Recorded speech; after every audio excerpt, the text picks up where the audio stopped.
지금부터 약 40년 전, 고등학교 2학년 때, 그러니까 연우가 고등학교 2학년이죠 지금.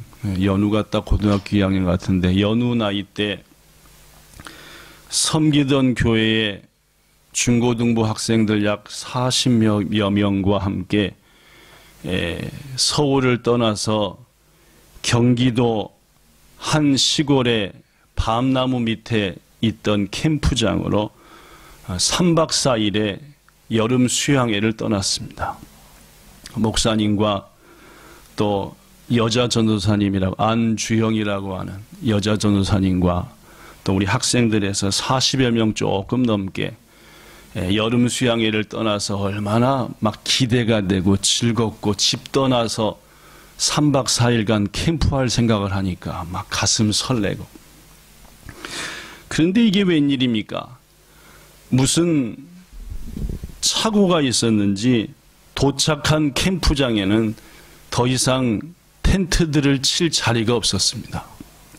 이미 몇 개월 전에 두세 번 가서 예약하고 우리 몇 날 며칠 날 텐트 몇 개 치고 여기서 합니다 하고 다 했는데도 불구하고 40년 전이다 보니까 웃돈을 줬는지 뭘 어떻게 했는지 모르겠지만은 여하튼 우리가 텐트 칠 자리가 없었습니다. 목사님과 전우사님과 막 한참 그 캠프장 사람과 얘기했지만 이미 다 텐트 치고 있는 자리에 우리가 들어갈 자리가 없으니까 할 수 없이 캠프장은 들어가지도 못하고 그 근처에 있는 시냇가, 그러니까 강가에, 조그만 강가에다가 텐트를 칠 수밖에 없었습니다. 그날 밤 급한 일로 교회로 올라가신 목사님의 지시에 따라서 두 사람씩 짝꿍이 돼가지고 밤에 잠 자지 않고 1시간씩 도둑들로부터 혹은 여러 가지 위험으로부터, 짐승들로부터 우리 텐트와 학생들을 지킬 불침번이라는 걸 세웠습니다. 우리 어린이들은 불침번이라는 말이 뭔지 모를지 모르겠는데, 밤에 잠을 자다가 있으면 누가 깨워요. 깨우면 그때부터 이 찌직간을 누구랑 둘이서 민날을 마음으로 하는 거예요. 그게 불침번이란, 1시간 동안 밤에 내 준방이 되면 잠자지 않고 그 시간에 텐트도 지키고 모든 거 지킨다라고 하면 불침번이란. 그런데 그 텐트를 친 강가에 저녁 때부터 비가 내리기 시작했습니다. 당시 고등학교 2학년이었고 고등부 회장이었던 저는 우리들의 텐트들이 쳐져 있는 곳으로부터 약 20m 정도 강 쪽으로 더 들어가. 우리는 강 이쪽에다 쳤고 강 중심은 저쪽이고, 우리 텐트가 모여 있는 곳으로부터 여기서 거기보다 좀 더 먼 20m쯤 되다가 튼튼한 나무를 팍 망치로 박아가지고 하고, 거기다가 이렇게 까맣게 밑에로부터 4분의 1 정도 지점에 나무에다가 까맣게 칠한 다음에 불침번 하는 사람들한테 얘기했습니다. 비가 오기 시작했으니까 혹시 불침번을 하다가 강물이 점점 늘어나가지고 요 까만 선 있는 데까지 오면은 즉시 모든 사람을 깨우라. 텐트에 있는 모든 사람을 깨워야 된다라고 하고, 피곤하죠. 어릴 때니까, 고등학교 때니까, 잠도 많을 때니까 일단 불침번들한테 준방을 맡기고, 또 저도 그 중에 한 번 불침번을 맞고 해서 잠을 잤습니다. 여러분, 그날 밤에 어떤 일이 일어났을까요?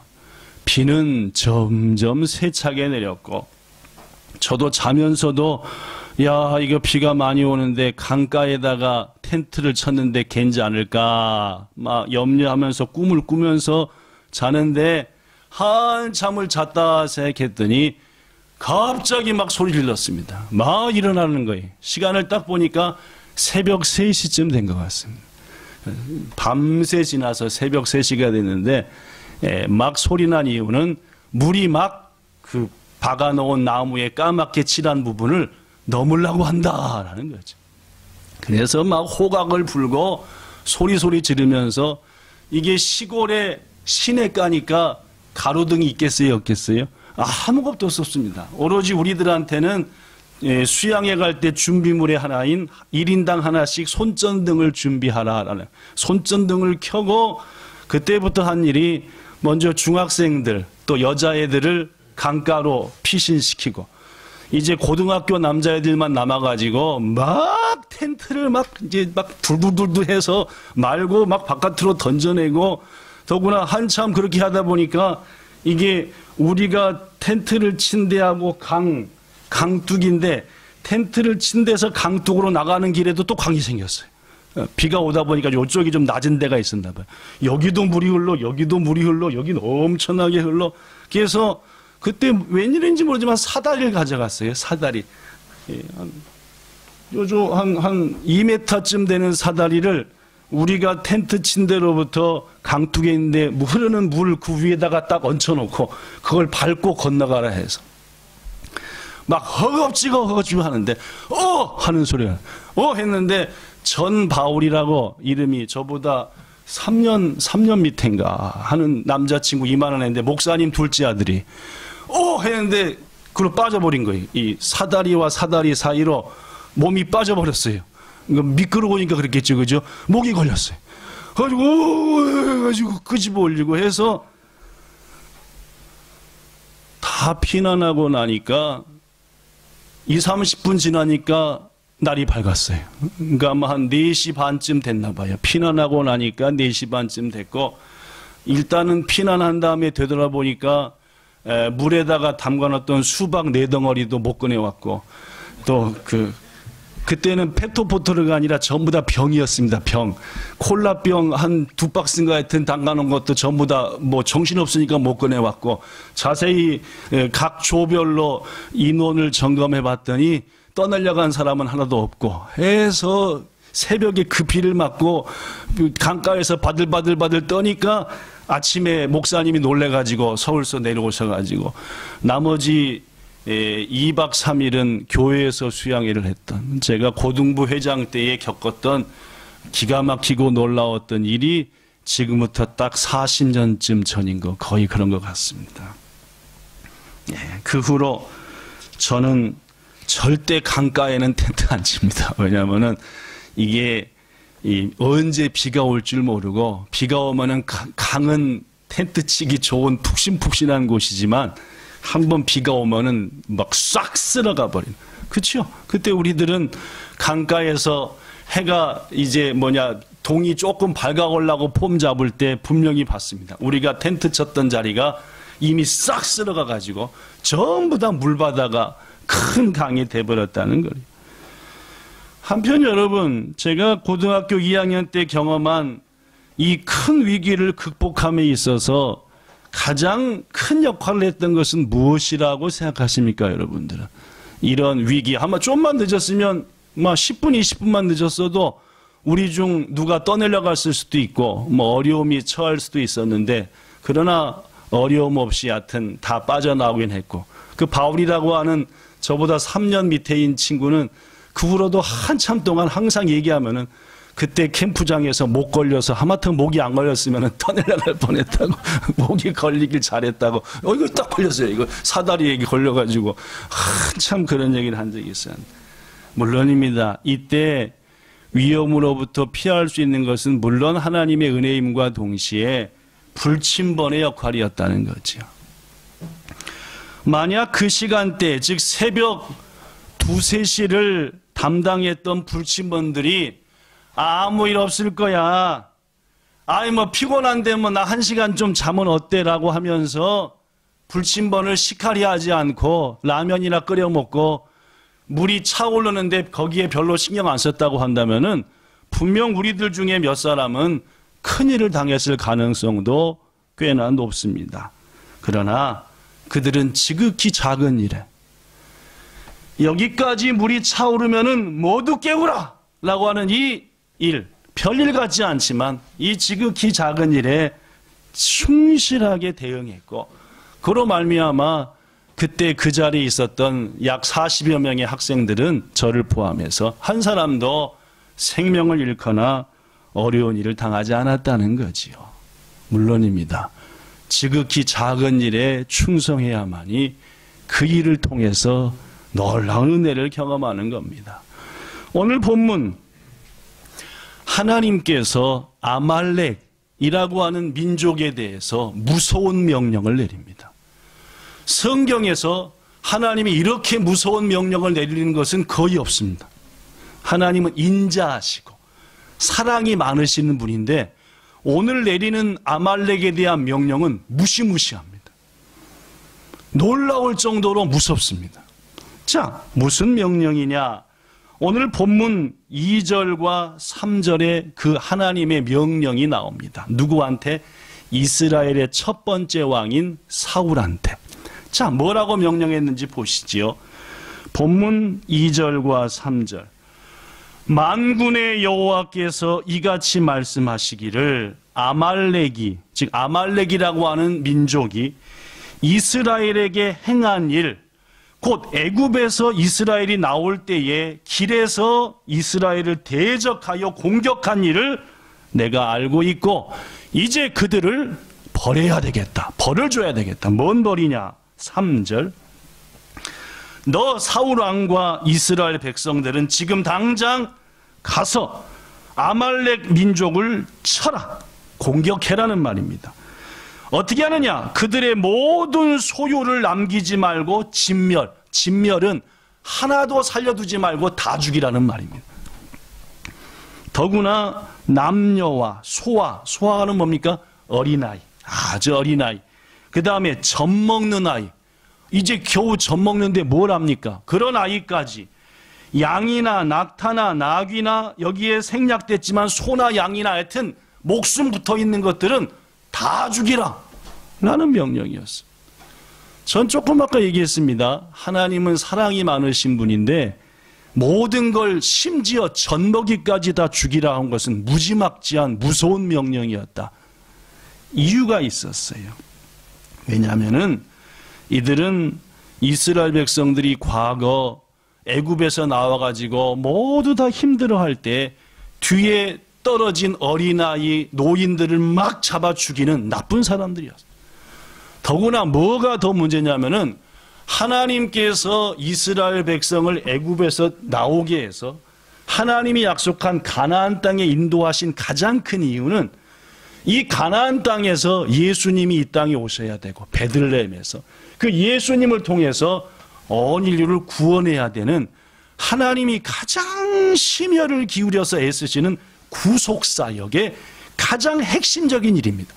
그저 이스라엘 백성이 애굽에서 나와서 예수님이 태어날 가나안 땅에 간다는 의미가 아니라 하나님께서 마귀의 권세를 멸하시고 택한 백성을 구원하시는 그 놀라운 구속사역의 시발점인데 첫 걸음인데 그걸 딱 막아섰다는 것은 마귀 편에 선 악한 일이었죠.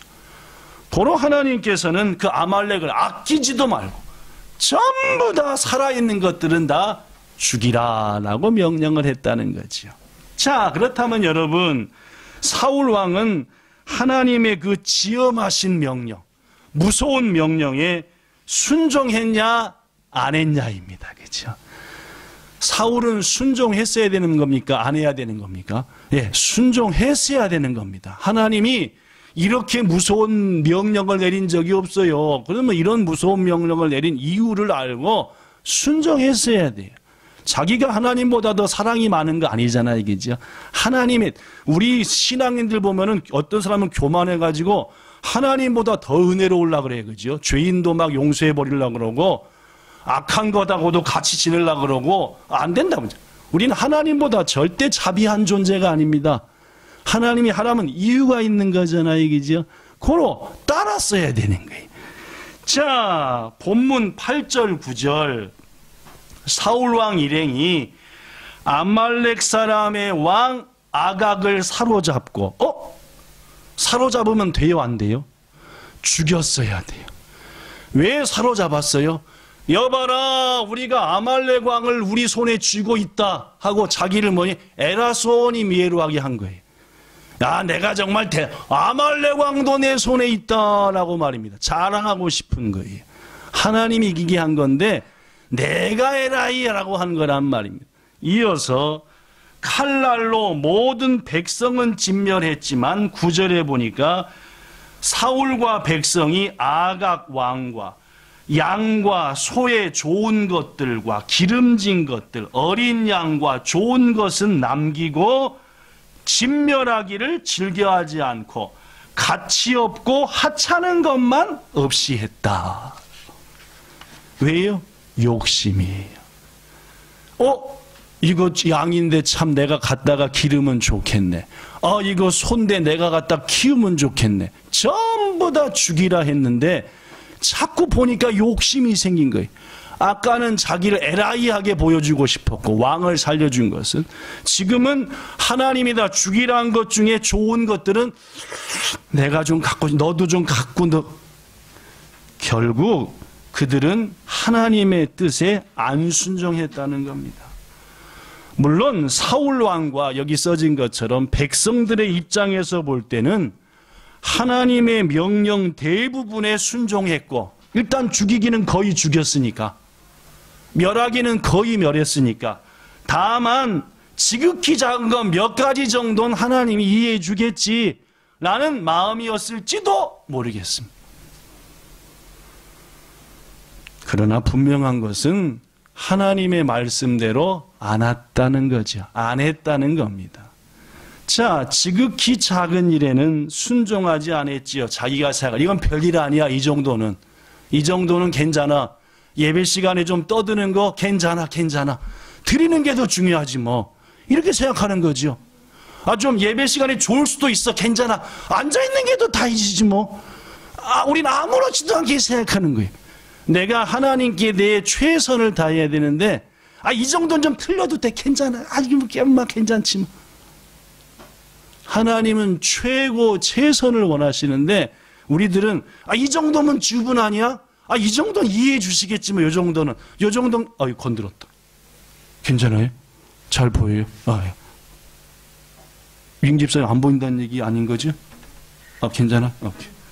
물 안 먹으면. 조금 이상해졌죠, 그죠? 저다 건드렸을까, 그죠?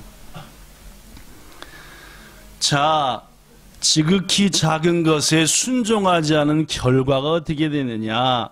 사무엘상 15장에 나옵니다. 여호와의 말씀이 사무엘을 통해서 이르기를, 내가 11절 사울을 왕으로 세운 것을 후회한다.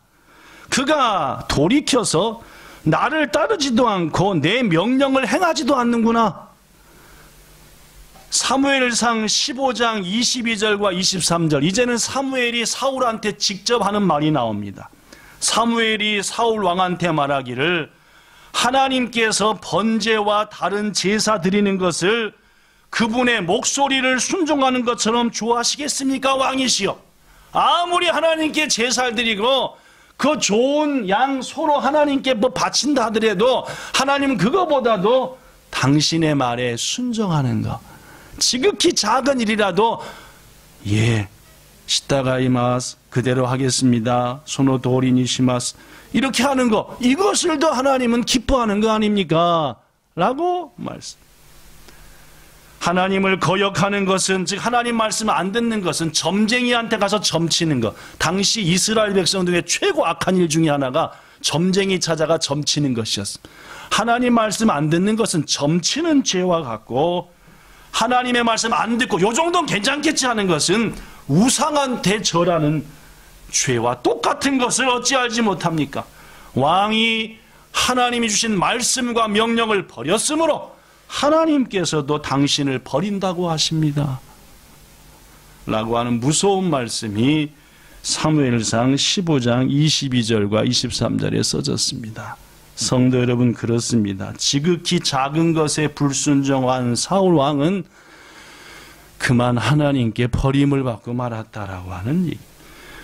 여러분에게 지난 3주 동안 몇 번이나 얘기한 말씀 다시 읽습니다. 지극히 작은 것에 충성된 자는 큰 것에도 충성되고, 지극히 작은 것에 불의하고 안 듣는 사람은 큰 것도 그런다. 예수님의 몸된 교회 안에도 여러 가지 작은 것들이 있습니다. 첫째 시간에는 제가 지극히 작은 계명에 대해서 얘기했고, 지난주는 지극히 작은 사람에 대해서 얘기했습니다. 그죠? 지난주 지극히 작은 사람 세 부류. 첫째는 가난하고 병들고 힘든 자. 둘째는 어린이들. 셋째는 노인들. 이분들을 섬겨야 한다. 오늘은 그 세 번째 마지막 시간으로 지극히 작은 사명입니다. 지극히 작은 사명. 첫 번째 시간은 지극히 작은 계명. 두 번째 시간은 지극히 작은 사람. 오늘은 마지막 시간으로 지극히 작은 사명이요. 여러분, 교회 안에는 말입니다, 지극히 작은 직분들이 많이 있습니다. 에베소서 4장 11절에 보면 그가 어떤 사람은 사도로, 어떤 사람은 선지자, 어떤 사람은 복음 전하는 자로, 어떤 사람은 목사 혹은 교사로 삼으셨다라고. 이렇듯 교회는 세워질 때부터 교회 안에 직분이 있었습니다. 예를 들면 우리 교회는 목사도 있고 안수 집사와 권사님이 있습니다. 무인 집사와 무임 권사님들 계시고 서리 집사와 권찰님들, 교회학교 교사와 찬양대원, 그리고 히카리 선교단원과 미디어 단원 등 직분자들이 있다는 말이죠. 이 직분자들은 뭐냐? 자기가 맡은 일이 지극히 작은 것이지만 소중히 감당해야 돼요. 알프스 산맥 동쪽 기슭의 한 숲속 마을에 할아버지 한 분이 살고 있었습니다. 이 할아버지는 산 계곡의 물줄기에서 쓰레기, 잡동사니가 많아가지고 자꾸 마을의 샘물들이 더러워지고 마을의 빨래터가 더러워지니까 그 마을에서 월급을 주고 고용한 겁니다. 할아버지는 이제 이 물줄기로 오는 모든 것에 쓰레기나 나쁜 것, 이끼가 낀 것을 치워주세요. 대신 우리는 할아버지에게 매달 생활비를 넉넉히 드리겠습니다 라고 한 것. 이 할아버지는 말없이 충실하게 물길을 돌아보고 샘들을 돌아보면서 나뭇잎과 짐승이 변을 보고 간 것과 쓰레기와 샘물과 물길을 오염시키는 더러운 찌꺼기들을 항상 처리했습니다. 내가 내 일을 게을리하면은 우리 마을의 물들이 더러워지는 거야. 깨끗하게 해야지 해가지고 열심히 월급을 받기도 했지만 온 마을 사람들을 위해서 하루도 쉬지 않고 물길과 샘물들의 나쁜 것들을 제거하고, 그 결과 그 마을은 물이 깨끗한 마을로 유명해졌고 많은 사람들이 그 마을을 찾게 되었고 참으로 휴양하기 좋은 깨끗한 마을이 되었습니다. 몇 해가 흘렀습니다. 어느 날 그 마을 사람들이 모여가지고 정기총회를 열었습니다. 1년에 한 번씩 하는 총회지요. 그 자리에서 마을의 예산과 결산을 심의하던 도중 어떤 한 사람이 문제를 하나 삼았습니다. 우리 마을에는 여러 사람이 몰려와가지고 이제 관광 수입도 많아졌습니다. 그런데 보니까 이거 필요 없는데 돈을 쓰고 있구만요. 아니, 뭔 필요 없는데요? 이거 보십시오. 도대체 웬 노인을 위해서, 웬 할아버지를 위해서 왜 매달 이렇게 많은 돈을 지출합니까? 이거 해야 됩니까? 그 할아버지가 우리를 위해서 뭘 합니까? 무엇 때문에 이 할아버지에게 매월 월급을 지급해야 됩니까? 이 할아버지가 하는 일은 별일 시시한 것 아닙니까? 아무나 할 수 있는 일이지요. 전 더 이상 이 사람을 고용할 필요가 없다고 생각합니다. 이 말을 들어보니까 마을 정기총회에 참여한 사람들이 그렇지 아무나 뭐 주시면 되는 거고 뭐 이렇게 월급을 우리가 벌이가 많아졌다 해서 더 좋은 일에 쓰면 되지. 결국 그 마을 사람들은 총회에서 만장일치로 그 노인을 해고해버렸답니다. 여러분, 그 후 마을에 어떤 일이 일어났을까요? 노인을 해고하고 몇 날이 지난 어느 날 한 마을 사람이 샘물 곁에 엷은 젓갈새 이끼가 조금씩 끼기 시작하는 것을 발견했습니다. 마을 곳곳 샘물 혹은 물길마다 이 짐승이 똥을 싸놓고 관광 온 사람들이 쓰레기를 버렸고 점점 그 마을의 물은 더러워졌습니다. 다시 얼마가 지나자 샘과 물길에는 끈끈한 피막이 생겼고 곧 악취를 풍기기 시작했습니다. 그리고 얼마 후 이상한 질병과 전염병까지 마을을 뒤덮었습니다. 이제 더 이상 사람들은 그 마을을 찾지 않았습니다. 물이 더러워, 냄새가 나. 당황한 마을 사람들은 다시 긴급회의를 열었습니다. 그리고 그 자리에서 자신들의 결정이 얼마나 잘못된 것인 것을 깨달았고 다시 할아버지를 고용했으며 몇 주도 안 되어 다시금 샘물은 맑은 샘물로 깨끗하게 변했다라고 하는 한 이야기를 여러분에게 소개합니다. 성도 여러분, 여러분과 저에게는 지극히 작아 보이지만 하나님께서 맡기신 사명이 있습니다. 안수 집사로, 권사로, 또한 무임 집사님, 권사님으로, 서리 집사님으로 각각 대원과 단원으로 말입니다.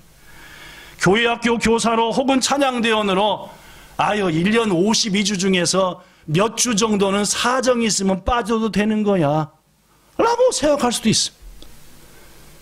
사울 왕과 백성들처럼 다 죽였으니까 몇 개 정도는 애쓴 우리가 가져도 되는 거야 라고 생각할 수도 있죠. 그러나 여러분, 찬양대원이나 교사가 1년 52주 중 몇 번은 빠져도 된다고 생각한다면은 우리의 가르침을 받는 어린이들은, 우리들이 소중히 지켜내야 될 저 어린이들은 예배는 가끔 사정이 있으면 빠져도 되는구나 라고 배우게 된다는 것. 그것은 절대로 해서는 안 된 일이고 안 되는 일입니다. 하나님께서 말합니다. 민수기 16장 9절, 하나님이 너희를 구별하여 자기에게 가까이 하게 하사 여호와의 성막 즉 교회에서 봉사하게 하시며 회중 앞에 서서 섬기게 하심이 너희에게 작은 일이냐라고 말합니다. 하나님의 교회 직분자로서, 찬양대원으로서 가운을 입고 귀한 생명들을 말씀으로 지도하며 사랑으로 지도하는 일이 작은 일이냐 그 말입니다.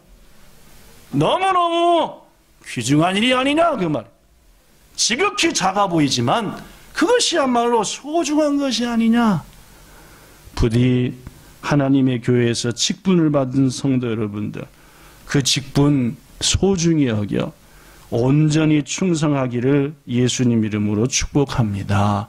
또한 우리 교회에는 그 직분자들에게 맡겨진 사명이 있습니다. 고린도전서 12장 28절에 보면은 하나님이 교회 가운데 몇을 세우셨으니 사도, 선지자, 교사, 능력 행하는 자, 병 고치는 자 등등 당시에 필요한 직분들을 만들었습니다. 이제 교회 역사가 2000년이 지났습니다. 우리 본향교회는 당시의 것을 바탕으로 해서 8개의 위원회와 다른 모임들이 있습니다. 예를 들면은 예배와 예배당 꽃꽂이, 기도 등을 담당하는 예배미와 기도위원회가 있습니다.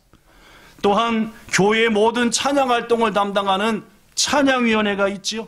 이것은 윤석한 집사님이 총리더자입니다. 예배위원회는 서정남 권사님, 지체들의 경조사와 새신자 섬김, 문서선교를 담당하는 경조 새신자 문서선교 최남미 권사님이 책임자, 교회 재정과 장학생을 돕는 재정장학위원회 구현자 권사가 책임자, 또한 교회 전반적인 교육에 대한 일을 책임지는 위원회는 임성지 집사님이, 그리고 교회 홈페이지와 통역, 번역, 문서선교 등 담당하는 미디어 문서관리위원회, 선교와 봉사활동 구제 차량을 담당하는 홍현식 집사님이 담당하는 선교봉사 구제 차량위원, 예배당 건축과 예배당을 관리하는 관리건축위원회 박성인 집사님이 담당, 그리고 남녀 재직들의 모임인 아볼로회와 루디아회, 이거는 박성인 집사와 서정남 권사님이 담당.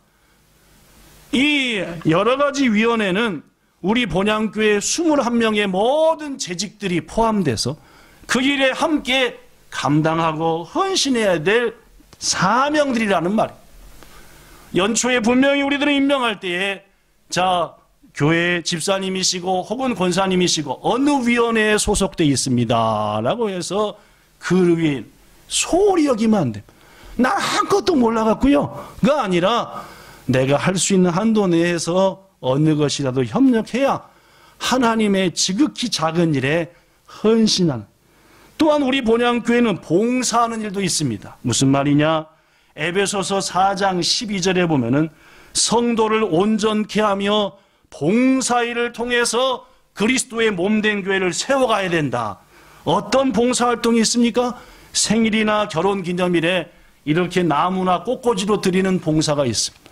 여러분들이 연초에 이름을 씁니다. 저는 우리 가족은 이날 제가 꽃꽂이로 하나님께 봉사하며 헌신하겠습니다. 그뿐만이 아닙니다. 예배 시간에 오늘 석환 집사님이 기도한 것처럼 기도위원으로 봉사하는 것이 있습니다. 또한 우리 사또이미 권사님이 감당한 것처럼 안내위원으로 한 달 동안 1년에 두세 차례 정도 봉사하는, 또한 예배 끝나고 예배 드릴 때 헌금할 때 헌금위원으로 하는 봉사도 있습니다. 또한 요새는 그러지 못하지만 1부 예배를 드리고 2부 예배 때 올라가서 이제 어린아이들을 돌보는 유아실 봉사위원도 있습니다. 그 외에도 식사로 봉사하는 분들, 중보기도대원으로 봉사하는 분들, 각 구역장으로 봉사하는 분들이 있다는 말. 영국의 문호인 칼라일은 말합니다. 그대가 하는 일이 미천하다고 낙심하지 말라. 그대가 하는 일은 하나님께서 그대에게만 맡기신 가장 중요한 일이다. 에이, 나 아니면 누가 하겠지요, 뭐.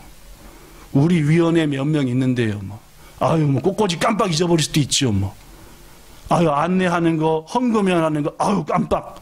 이 아니라, 내게 맡기진 일이라고 한다면은, 그것이 어떤 일이든 간에, 지극히 작은 일 하나라도 헌신하는 것이 주님이 우리에게 기대하는 것이라는 말입니다. 이제 말씀을 마칩니다. 하나님은 바울을 통해 우리에게 말씀합니다. 골로새서 3장 23절 4절 무슨 일을 하든지, 여기서 무슨 일은 아무리 작은 일이라도라는 말이에요. 아무리 작은 일이라도 마음을 다하여 누구게 하듯 하다? 주님, 예수님께 하듯 해라. 헌금위원을 하든 꽃을 봉사하든 기도를 담당하든 뭘 하든 간에 내가 이건 주님 앞에 하고 있습니다 라는 마음으로 하고, 누구한테 하듯 하지 말라, 사람에게 하듯 하지 말라, 정성과 최선을 다.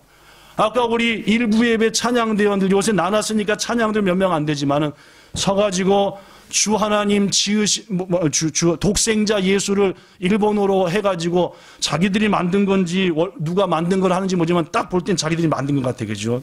뭐지 풋풋한 냄새가 나는 게 모르겠어요, 그죠? 하여튼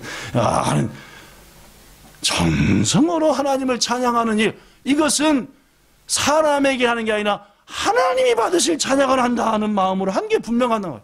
느껴지잖아요. 하나님을 향하여서 독생자 예수를 찬양하는 게. 이런 마음으로. 이는 너희들이 상을 주님께로부터 받을 줄 아나니 너희는 주님을 그리스도를 주님으로 섬기는 자들이구나. 우리 교회 역사가 올해로 23년째입니다. 지난 23년간 첫째는 하나님의 놀라운 은혜였고, 둘째는 여러분과 같은 성도들의 눈물의 헌신과 그리고 간절한 봉사와 마음이 있었기에 23년이 지나 우리 교회는 이런 모습이고, 또 이 코로나 때에 새로운 예배당으로 이사할 수 있는 그런 복을 받은 교회가 됐습니다. 부디 하나님께 영광이고, 그동안 수고한 여러분을 포함한 모두에게는 충만한 은혜가 열매가 되기를 축복합니다. 그런데 여러분, 지난 23년의 역사 속에서 지극히 개인적인 일로, 즉 갑작한 사정으로, 지극히 개인적인 사정으로 주님으로부터 맡김받은 사명을 아무런 거리낌과 아픔도 없이 도중에 내려놓는 분들이 몇 분이나 있었습니다. 무슨 말입니까? 1년 동안 저는 이날 꽃꽂이로 봉사할 겁니다. 이때는 식당 봉사로 할 것이고, 이날은 제가 이번 한 해 동안은 주정헌금으로 매달 500엔씩을 하나님께 주일마다 주정헌금으로 드립니다. 주일헌금은 내가 주일 예배 참석할 때 드리는 거지만 주정헌금은 52주를 정하는 겁니다. 내가 예배를 드리든 안 드리든 내가 하나님 앞에 정하여서 주일 예물을 드립니다. 어떤 분들은 건축헌금에 대해서도 즉 예물이든 아니면은 사명이든, 그런데 안타깝게도 저의 가르침이 너무너무 부족해서 그 소명을, 그 사명을 중간에 던져버린 분도 많았다는 겁니다. 어느 날 갑자기 목사님 전 다음 달에 귀국합니다. 그러면 막 감당하셨던 찬양대원과 교사노와 이런 거 어떡하지? 죄송합니다. 적어도 여러분과 저가 하나님이 맡기신 사명을 소중히 여긴다면은 연초에 임명받은 사명을 끝까지 감당하고, 주님, 목사님, 이제 새로운 해에는 제가 못 맡을 것 같습니다. 아시다시피 귀국해야 됐어요. 먼 곳으로 가야 됐어요. 이게 하나님 앞에 우리에 대한 자세입니다. 너무너무 당당하게 저 다음 달에 가기로 했습니다. 맡으셨던 일들 어떡하죠? 누군가 대신 해주시겠죠. 물론 누군가 대신 할 겁니다. 하나님이 우리들을 통해서 그러나 그가 중간에 던져버린 사명은 그 누구도 그에게 되갚아줄 수 없는 기회를 잃어버리고 마는 것이다는 말입니다. 성도 여러분, 주정헌금, 꽃꽂이 봉사, 교사 등등 1년간 하나님과의 약속인 겁니다. 12월 첫 주에 임명받은 각 직분도 1년간 내가 꼭 감당해야 될 사명인 겁니다. 다시금 말씀 소개합니다. 지극히 작은 것에 충성된 자는 큰 것에도 충성되고, 지극히 작은 것에 불의한 자는 큰 것에도 불의하리라. 네가 죽도록 충성하라. 그리하면 내가 생명의 멸류관을 네게 주리라. 기도하겠습니다.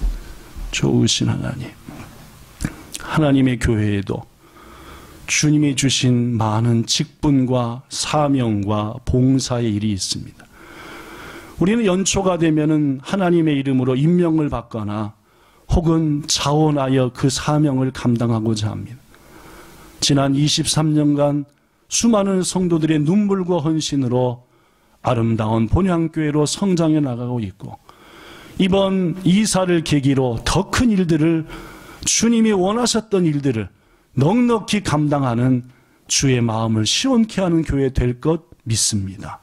그러나 중간에 맡은 바 사명을 여러 가지 개인적인 사정으로 던져버리는 그런 일들이 이제는 멈춰지게 도우시고, 잘 가르치고 이끌지 못한 목사의 최고 부족함이니 이 모든 것을 저에게 탓하시고 성도들에게 용서하시되, 이후로는 이런 일이 없도록 우리에게 진실된 믿음, 작은 것에 충성하는 믿음이 풍성하기를 원합니다.